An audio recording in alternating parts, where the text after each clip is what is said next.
Awards is 15 years. And the organizers of the awards have taken it upon themselves to interact with some of the past award winners who have been sweeping the awards in troves. And one of such award winners in the past is Broll Ghana Limited, a property management company based at Rich Towers in Accra. And I'm here at their head offices to talk to the CEO of the company, Mr. Tony Sekyere, about what the trick is or what the secret is behind the sweeping of awards constantly over the past years. Hello, Mr. Sekyere. Hello, Eric. Yeah, how are you doing? Very well, thanks, and I hope you're good too. Yes, I'm doing good. I'm doing good. Right. Now, I want to just go ahead and ask you some few questions. But before then, I want to give you a little brief about what I'm going to talk about. Property management has evolved in the past decade, whilst property managers have become ever more consumed by new developments and future trends, from fire regulation implementation, digital ID card checks, viewing request complexities, clients' money protection, and the need for contactability in the property management industry. This interview will be looking at Broll Ghana Limited, your achievements for the last decade, what clients should expect in the next decade, and how Broll Ghana Limited expect Ghana to treat the property industry as a vehicle for economic recovery. Ghana Property Awards is 15 years, like I said earlier. Your views and what sort of improvement you expect from organizers. Right. Now, let me ask you, what is new in Broll Ghana Limited? At this moment, as you realize, Eric, for the past few years, there's been quite some disruptive activity within the market in general, and it's not just real estate. Throughout the world, we all experienced COVID. That brought about a complete shift in focus with respect to the use of real estate. You may agree that some offices or some users now realize that there is remote working, and therefore they could actually work outside of the offices. The emergence of e-commerce, for example, like deliveries and online marketing, for example, also brought through a slight shift in focus on the use of real estate as an asset in terms of using bricks and mortar. But as Broll Ghana, we realized these and decided that we need to reinvent ourselves in order that we're able to keep up with these market trends. So for example, we're using technology at this moment to ensure that we can manage the facilities from a distance, that we're able to look at service providers and manage them through the use of our software. Secondly, we also had to re-strategize in order that our clients can also get the full effect of being able to take advantage of the current trends. So on offer, we just did flexible office arrangements, for example, so that clients who hitherto had full leases, now we're able to create flexible arrangements for them. So those are the trends that we are currently following at this moment. And are you finding good results in these trends that you are implementing? Yes, there are. And given that there are quite a good number of clients who had created the intention to move out of these properties, we've given them options that has actually fitted into their strategic plans, and it's working well at the moment. Great. Right. Now, Broll is a global company. Ghana is a subsidiary. What has Ghana contributed to its professionalism? Okay, probably it is the other way around that. Rather, Broll Ghana has contributed to the professionalism within the real estate industry. Oh, yes. The other way around. The other way around, in my opinion. Okay, right. Okay. In that, Broll Ghana, when we were set up in 2006, hitherto, there was a lack of that maintenance culture within the real estate space. And Broll Ghana introduced that professionalism into there. Particularly the fact that we had a sort of template, an international best practice that we had been using from the rest of Africa, and then we brought and introduced it into the Ghanaian real estate market. So in fact, our entrance has actually created quite a lot of people, or encouraged a lot of other companies to also follow suit with their own property management companies. And I must say that in terms of employment, we are also employed quite a number of real estate professionals within the real estate space. Yes, you've been on the block for quite some time now. 2006, you said? That's right. Oh, you've been here. Your company has swept 8 awards in the 15 years of Ghana Property Awards. What have you done right? We kept. I quite remember. Yes. You've been on the block for a long time, winning awards left and right. Every year I hear Broll Ghana Limited. Even when was the last time? 2022. That's correct. You won an award. There was, yes. And I'm sure you're going to win another one this time. Oh, definitely so. Okay. What have you done right? We've kept our mantra quite simple, essentially keeping to our mission statement. Okay. Ensuring that our clients are satisfied. Okay. Client satisfaction is one of the mantras that we've kept. And then the continuous improvement mentality to ensure that we keep ourselves relevant. We have not sat on our laurels with respect to being market leaders, but have always sought to improve our position.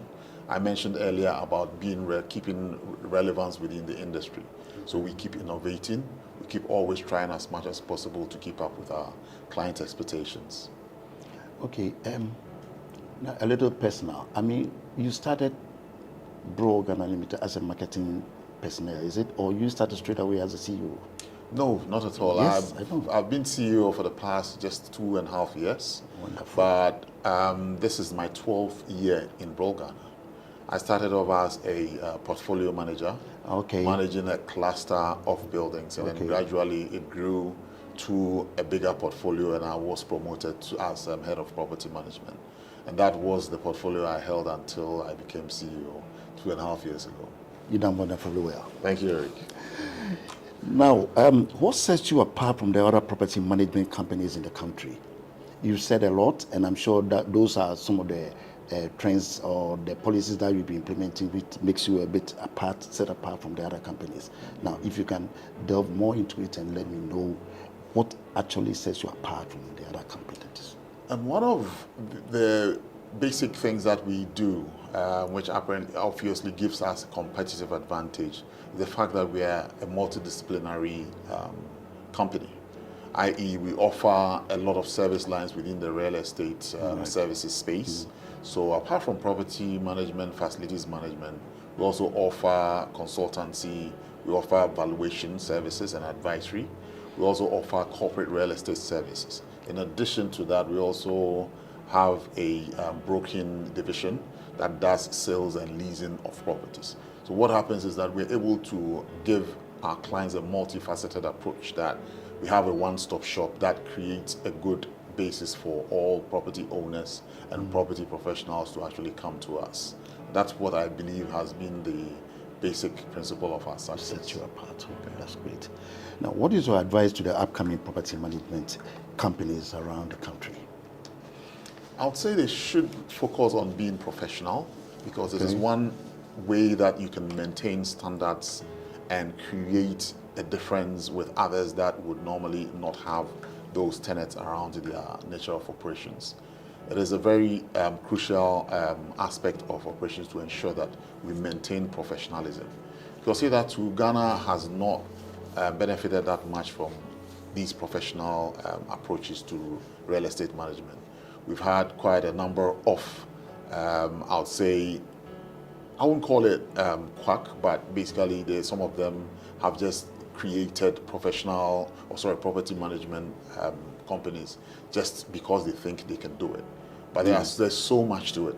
There's a big scientific approach to property management, which, if you maintain the professionalism, will give a client a lot more in terms of maximizing their real estate assets. I can say that that has been one of the main reasons that you've been winning awards left and right all the time, because there aren't much competitors in the industry, especially the property management, and I'm sure that that has been one of the main reasons that you have been winning the awards left and right all the time. I slightly disagree with that. The fact that there are no competitors, there are a lot of competitors. We do have competitors, albeit on separate service lines. Okay. And there's a number of them that are all over the place. Okay. But like I said, we have created a one-stop shop. And it is that's what sets us apart. But apart from that, the client expectation has also got to be met. And we make it a point that we meet client expectation all the time. So that has been your trick? That has always been our mantra. Okay, the mantra, that's right. Now, contactability is one of the key components with property management. Explain this when it comes to Broll's management policies, briefly. As I said earlier, our kind of operation demands that we're always accessible to our clients. Okay. And therefore, we ensure that there's a key communication channel that we always have to put in place. So, for example, in setting up a facilities or property management instruction, we ensure that we have about 1, 2, 3 levels of communication between us and the client. So there's a first level where we have on-site employees who are 24/7 on site and being able to contact them in emergencies and day-to-day matters.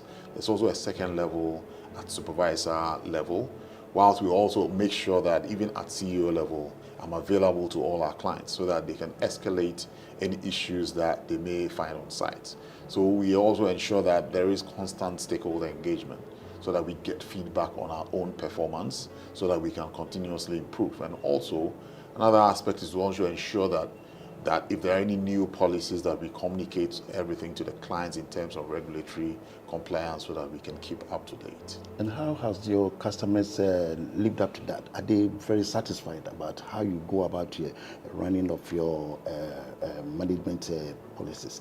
Like, for instance, you have people on site all the time, 24/7, and they take care of the day-to-day things and report to the supervisors, and they in turn report to the head office. How has that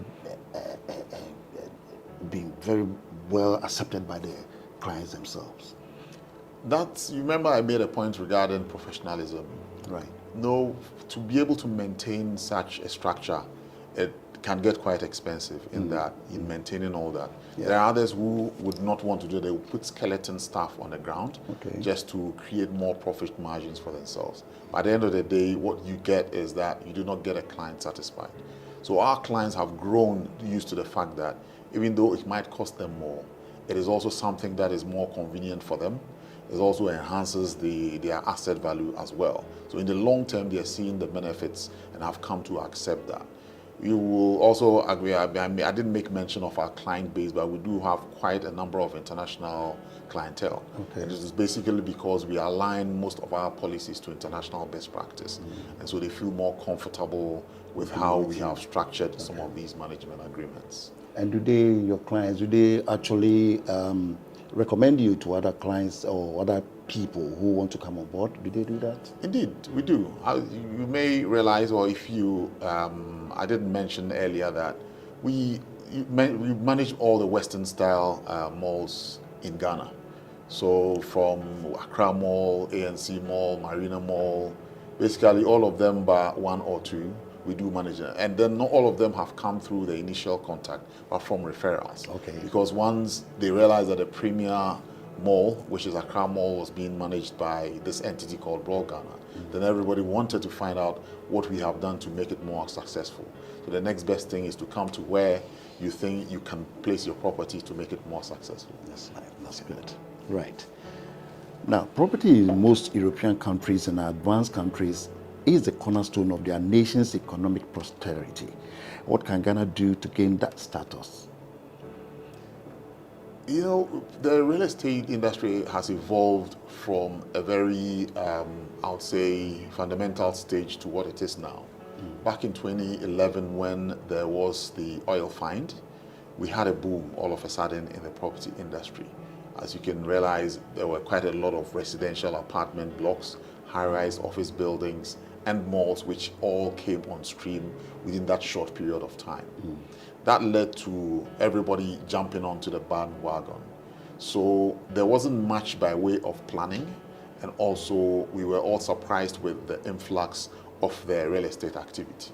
To get to that stage, I believe that we really should ensure that we adhere to planning regulations, so that we are able to actually plan our urban areas with more facilities, with more infrastructure, to be able to enhance and enjoy the real estate that we are putting across. You will sometimes find that somebody has put up apartment blocks or very good apartment blocks in areas where you can't even find potable water, where electricity is very difficult to get. I get you. But that will not actually unlock the value of that such a good investment. So planning creates value, and therefore it means that the planning means that we will have to create infrastructure around there. The other part too is to ensure that there's regulatory regulation in the industry. Okay. That the professionals are regulated, the construction itself is regulated to create a safe environment for all of us. We've had instances where, because there is no planning, you cast your eye around and you have an apartment block here and then a church next to it. And then the next one you see is another sports complex. Such uses are not complementary to each other. So if we adhere to proper regulation, it will enhance the value of the real estate. In developed markets, they'll always ensure that real estate are placed in areas which will best fit the populace or the immediate catchment area, so that you don't go and put something somewhere that will not fit into it. There's been a good development now where the government is starting to regulate, bringing in the real estate law, real estate agency law, which of course will regulate how property is bought and sold, which I believe is one of the good things that any government has done for this industry. Yeah, that's nice. Right. Now, what changes will you suggest to the organizers of Ghana Property Awards to make it better? Ghana Property Awards have been doing a good job so far, having subsisted all this while. It means that they are doing something well. Thank you so much. Thank you so much. But as in everything, there's always continuous improvement and always room for us to move it a step further to make it more successful. Right. So I believe that to make it, we need to create more award categories, for example, to fit into the ever-changing real estate landscape. Okay. And also to ensure that at least we can empanel an independent body that does the assessment for the award winners, to create more transparency around it. That's why I believe that is one key element that will bring all the players into the market. Yeah, I think initially, and still we're doing that. We're bringing in independent bodies to at least go through the various categories to know, to show transparency, like you said. I think we're still doing that, and we're going to improve on that. That's a good thing. Yes. Okay. Right. How will you assess Ghana's real estate market in the next decade? Real estate is one of those drivers of economic development, and it has been in Ghana for a long time. And in the recent years, it's been one of the biggest aspects that we've all experienced. You may agree with me that everywhere around us, real estate is what is used for development, be it schools, hospitals, on the social side, from the industrial perspective, factories, from the commercial perspective, shops, offices, malls. That is the evidence of economic activity. And I believe that it is the single driver that we need to use to enhance our economic development. Having said that, it means that our approach to real estate should be very, very structured. And I believe that within the next 10 years, we are going to get there if we follow what I have earlier said regarding ensuring that our planning laws and our regulatory compliance is on point. Thank you so much. Now, in your view, what more can be done to create a more vibrant real estate industry? At this moment, what is lacking within the industry is real estate financing. Currently, we can only boast of just about 2 or 3 financial institutions that provide mortgage financing for the real estate, for the purchase of property. And that is just not enough. Without financing, everybody's financing or funding their property, their acquisition or development out of their savings or out of their pockets. That is a very slow way to develop a real estate market. I believe that what we need is secondary funding to ensure that the buying and selling of property can be funded so that people can rather now afford to get onto the property ladder. Otherwise, then it will be very difficult for us to move at the fast pace that other matured markets have at the moment. Yeah, you know, I think affordability too counts, because what I think should be done is put in more effort to get more buildings for the populace to afford, because some people might think that it's too difficult to buy from a place like Airport Residential because it's cut up for the elite or the bourgeois. But in actual fact, if affordability comes into play, I'm sure someone from maybe a low-income area can still come to that residential space and then get something done. Do you think Broll is looking at something like that? We've done, what I failed to mention, that we also have a research unit that does looks into all the markets regarding real estate and the affordability metrics and the price structures. What we realized is that what is affordable in the first place? We just need to see why it is out of reach from maybe about many of the populace. We always talk about a housing shortage, but the fact is that are developers ready to put on the market what will be affordable to the common person who wants to own their own? That is the question, whether they will be... So one of the key elements is to ensure that at least we bring down the cost of construction. Good. Because other than that, it's going to be very difficult for developers to also put such affordable housing on the market in the first place. So as much as possible, our professionals should be coming out with innovative construction methods that brings down the cost of construction. Yeah. But government intervention is also very key, particularly with respect to infrastructure. Because about 30% of the cost of, if anybody is building an estate, for example, about 20 to 30% of that cost goes into infrastructure, bringing through utilities like water, roads, electricity. It's very costly. If the government comes in and develops such infrastructure, then developers can only put the bricks and mortar on such land.